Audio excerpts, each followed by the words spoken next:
As sons and daughters of the greatest civilization, it is a tonic to revisit our lovely wise ancestors whose footmarks we ought to follow. Here is one of the greatest ever king to ever walk the earth, Ramesses II. He expelled, you can see the people that he was expelling, the Hyksos and all those that came outside of Africa. He was expelling them and he fought many battles and he defeated them and he drove them out of ancient Africa and re-established the borders again. This is what we ought to do. You can see here he expelled all of European origins, of Asian origins, and drove them out. And this is what we want to talk about today. This is our civilization. To the far west is Timbuktu, which was the capital city of the Sudan, Western Sudan. North, Ife, Benin, Kano, today's Western Africa. And this was the Indian Ocean, not Atlantic Ocean. And southern here, we had Zimbabwe, Sofala, Malindi, Mombasa, Zanzibar, Kilwa, and the kingdoms, Great Lake Kingdom, and the Congos here. And also we had Kush, Napata, Meroe, Aksum, Arabia, and Egypt. This is one of those kingdoms, one of those maps that we show most of the time just to revive ourselves and to be excited and to get that energy and that drive that we need to have. This is our kingdom, what we had. All these were ours. Everything was ours until we started to have the Aryan Indians here, that we had to Mitanni here, and we still have this. All this was African civilization. As kings and queens, let's act so. Time to rebuild our kingdoms. This is an illustrated guide to the temples and the tombs and the pharaohs. Be the change you want to see for our race. Black ancestry route and road. That's what we want to travel, so that when we die, we know that we will be rewarded and we will be received by our ancestors. Those that want to go to heaven, to be with Jesus, you are free to go to heaven. But for us, and the many of us, like Priest Annie, we want Scribe Annie, we want to walk the route that will lead us back to our ancestors. This is one of the greatest kings. Whenever you hear them say that Ramesses was not an African or Ramesses II was not an African, here is the image. Look at this image. They've got attacked the nose, they've damaged his beard, and here is the wooden image. This is the actual image, the big mouth, big chin, nose that they attack. So this is now the statue and other architectural remains of Ramesses II, which were brought to Tanis from Ramesside capital by kings of the 21st dynasties. That's our tradition, to rebury our own kings. Look at the muscles. Look at this man. Look, this is the man that we should become, not the feminine men we see today. You should learn to write what you should not be forgotten of your works. And actions last longer than thoughts. Mabudu Atundu. In the Stela of Yebu, the ancient people of Kemet say that their ancestors came from southeastern Africa in the sacred Great Lakes region that we have shown. The people of ancient Kemet consider the Great Lakes region of Southeast Africa to be a sacred holy land, Kui land. Southeast Africa, Tanzania, Kenya, Uganda, Congo, Rwanda, Malawi, Zimbabwe, Mozambique, South Africa, Botswana, Namibia, Holy Land. That's the Holy Land, the sacred land, which gives the whole of Africa that sacredness. Surely something resides in your heart and it is not perishable. Do you know it? It has been asleep in your heart. Look at it, you can see it now. It is that you, the artistic you, the powerful you, resides in your heart. The divinity of kingship and queenship reside in your heart, in your blood.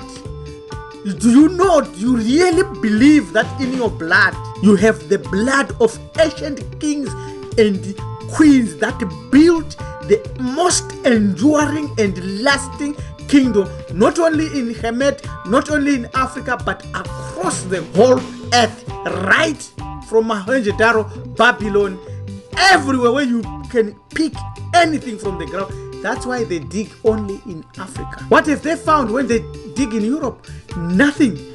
Sometimes dreams are wiser than waking. This was said by Black Elk or Glalas York's medicine man.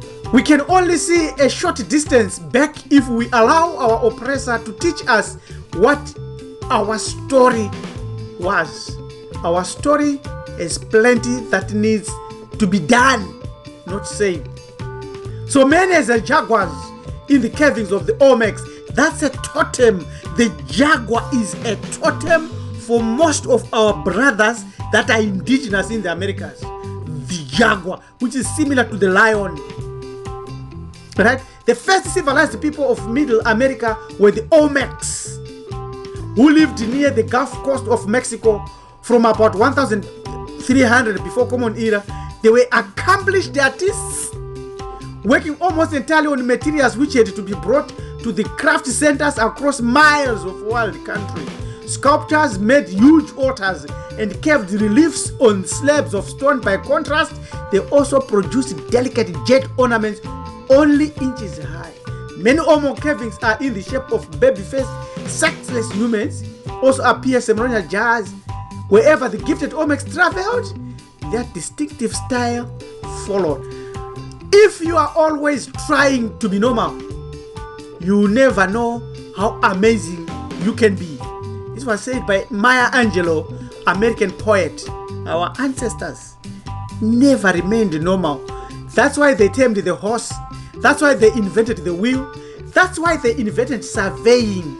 He is surveying the fields and calculating how much the field will produce. The horseless car, which came from the drawn wagon, was the original idea of our ancestors.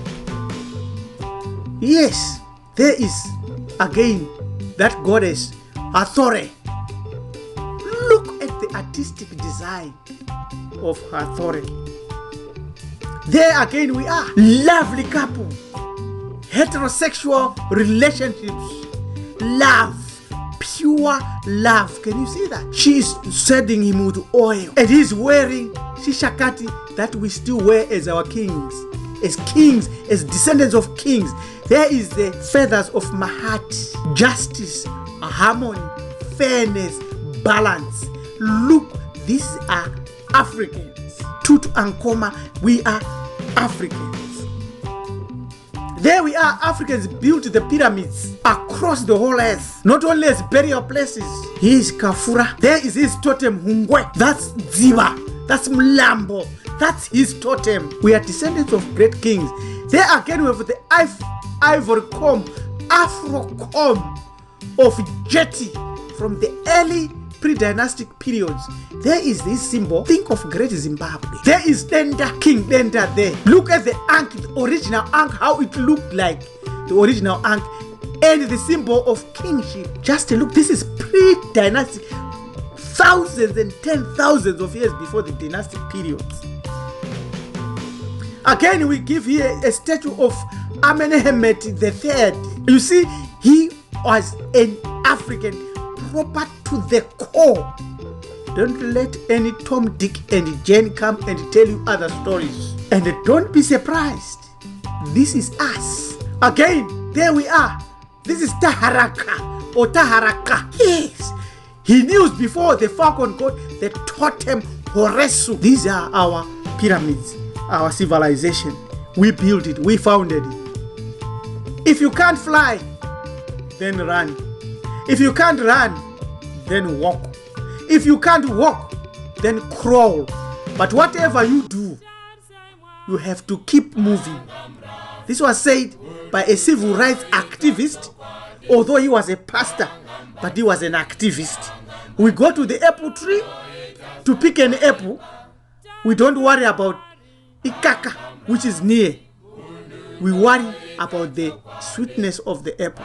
This was said by Martin Luther King Jr. Yes, there is our king again. He's looking over his continent and his people. Africa, this is Ramesses II. Look at him. He's looking over Africa, over the world, over the earth. Defend it, my people, he says to you all. Defend it, rise up and defend it. If you can't defend it by any other means, the Sphinx is watching. Wisdom demands that we are to awake, not by talk, not by loving talk, or by just reading, but by actively supporting materially organizations that are fighting for our salvation. There is no need for you to invest in Christianity, for you to allow the government to take your tax and to go and hire the Chinese to destroy you, and hire people that give you medicines, food that destroys you. And yet amongst your community, there are people that are disseminating information, people that are fighting for you, people that are selling goods and products that are for you, for food for you.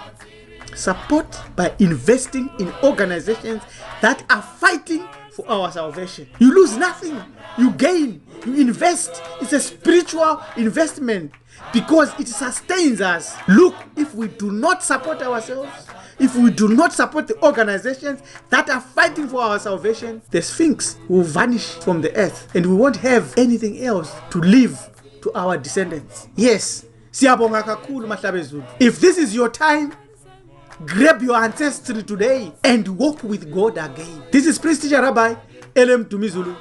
Subscribe to our channel, Hamiti Hebrew Ethics. Now is our time to walk with God again. Find us on lifespiritofamencame.com. That's our website. And contact us via our email. Thank you very much. Until we meet again, goodbye.